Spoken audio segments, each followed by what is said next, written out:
Thank you, John. Minister, guests, you're very, very welcome. I think this morning was all about 30,000 feet at EU level, and it's fantastic stuff going on there. I'm going to bring you down to the ground, to the Irish level, and walk you through what has happened since our last conference, which happened in April 2011. Just some background, though, before we get into this. 2009, we saw significant research carried out by the Work Foundation, and we had Steve Bevan this morning, who represents the Work Foundation. We're part of the broader Fit for Work Europe, which is about 24 countries, and already we're moving outside of Europe as well, so it is certainly a big issue and opportunity. Just so as to confirm, the research was purely MSDs, musculoskeletal diseases, and the report findings were launched in Dublin Castle in April 2011. Following that, there was a significant issue recognition and then an opportunity to do something about it. So we formed a coalition of key stakeholders. And I was very encouraged after that meeting by the interested parties who came up. And I won't say the formation of a coalition was easy, but there was a lot of open doors from the representative parties. And you can see already, and it's listed in the position paper in your pack, that we have the key people involved from the physicians and allied health groups. We have employers and trade unions, private health insurers, policymakers, and patient organisations. I won't say we have everybody who's interested in it, but if anybody is interested in engaging with us, there will be further work that we will be doing as a coalition.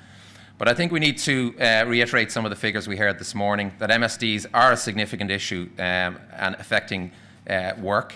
750 million euros a year in total costs, or 7 million lost working days per annum.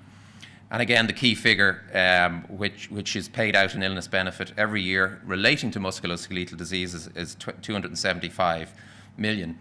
But also the research found that MSDs account for twice the number of days than stress. Now, the latter would often get more media attention and debate, but MSDs, of course, are related to stress, and one leads to another. What I think is a key figure that we came across is if you have an MSD, you're on average likely to be out of work receiving payment for 22 weeks, which is twice the average with other disease illnesses. So you can begin to see where the opportunity is for early intervention. Now, whilst we don't have disease-specific information for long-term disability benefit, you can begin to see that if you're left out of work with an MSD for long enough, you are likely to progress onto long-term disability benefit. So there's a big pot of money with the 275 million, but also we are trying to prevent people going onto the long-term disability benefit where we may have lost you for good. The window of opportunity is clear. According to the Institute of Public Health, diagnosis on MSDs is likely to increase and will increase. And we hear a lot of people talking about the ageing population, and hopefully this coalition will start to do something about the opportunity there. But by 2030, 60% of our population will be over 50. There currently is no policy on intervention, and this is what the coalition are striving for. This is the key opportunity that we'll hear today. I think if you look at the rest of Europe and the 23 other countries, 49% of illness benefit is paid out with MSDs, whilst it's 30% in Ireland. So again, we have a window of opportunity to strike now, or else we're going to reach that 49%, which we don't want to do. And I leave this question with you. What if we simply reduced the payout duration from 22 weeks to 11 weeks on MSD? Even if we just focused on that, my actuarial friends will tell me that we'll actually have the bill. So they're savings in the order of 140 million. So today we are launching our position paper. And just to set the scene in terms of what the coalition recognises, clearly we recognise that MSDs are a significant issue. The findings of the report of 2009 are recognised, and we've used the Department of Social Protection data to back that up. I think what's very important and I find very encouraging within the coalition is that individual constituent members' views are respected. Not only that, they're absolutely essential to an effective solution development. So you'll see within the coalition we have a very broad representation of parties. It's simply not a health issue exclusively. We have IBEC, we have ICTU on board, we have other parties as well, which have very, very important input. We also recognise that this is not the end, it's the very beginning. and significant work will have to follow through work streams to deliver on these goals, such as sickness certification, intervention guidelines.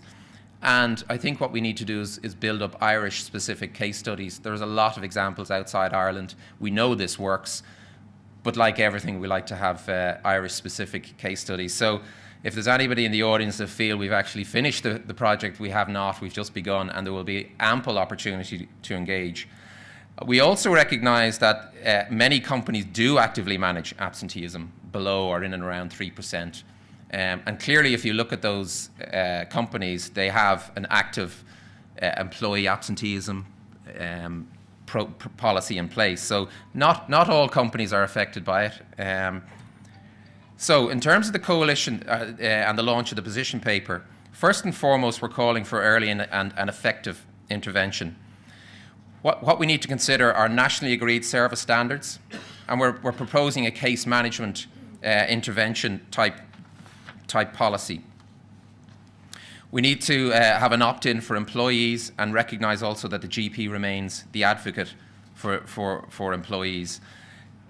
In terms of sickness certification process, this cannot be avoided as an integral part of early intervention, and I'm encouraged by the work that we've started already with the ICGP, and indeed the Chief Medical Officer of the Social Protection Department has already engaged and has long engaged with the ICGP on this issue. So what we will be doing over the course of the future is coordinating that.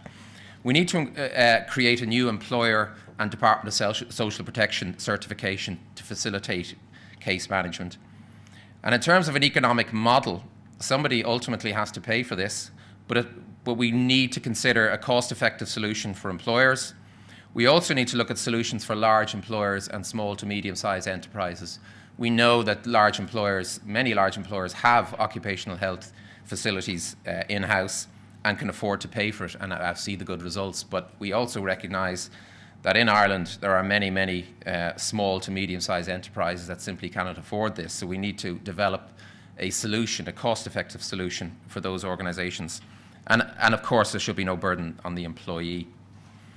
Now, I mentioned earlier the key opportunity here is early intervention, and that will be primarily the main work from the coalition. However, we need to recognise that risk assessment and prioritisation is a very important element of this. We do, however, recognise within the coalition that there's a lot of work has been done by the Health and Safety Authority and the National Disability Authority. So from a coalition perspective, we're not aiming to rewrite the Bible here. Moving on to improving organisation behaviours and performance, again, we recognise that staff health and well-being is absolutely key to this. But again, a lot of work has been done on the Health and Safety Authority, and that organisation is a member of the coalition and feeds into our work. So looking at the position paper, really what we're calling for is early intervention, whilst taking into consideration a lot of work that has been done on risk assessment and prioritisation. Early intervention has been mentioned a lot, and I think the health professionals in the audience would see this, the positive impact on early intervention. Obviously, we're looking for better health outcomes for the employee, an earlier return to work, and the substantial cost savings opportunity that I outlined. So there are examples in your position paper, but some of the clear positive examples, one of which is the Dublin Airport Authority that implemented an active injury and absence management programme, and you can see the results there, a 25% reduction in overall absence and a 62% reduction in long-term absence. Don Thornhill mentioned the Department of Education and Skills example this morning, and it's a very positive one, a 17% reduction in overall absence. And if anybody was here in April 2011, or Dublin Castle as it was, you would have heard the fantastic results from the Royal Mail that was presented by Dr. Steve Boorman, who's the Chief Medical Officer for the Royal Mail. And for an investment of 40 million over probably 4 or 5 years, they yielded 270 million. So there are many examples as to why early intervention works. And I suppose what we're here today, and it's of value to have the Minister here, and we've engaged already with the Minister in a very good meeting last night. What the Coalition really is calling for is a cross-departmental working group to engage with the Fit for Work Coalition to effect policy change at a national level. We have within the Coalition all the key stakeholders that I believe are able to produce policy, if we can open the doors and open the lines of communication with the relevant departments, I think we can see a fitter Ireland. Thank you.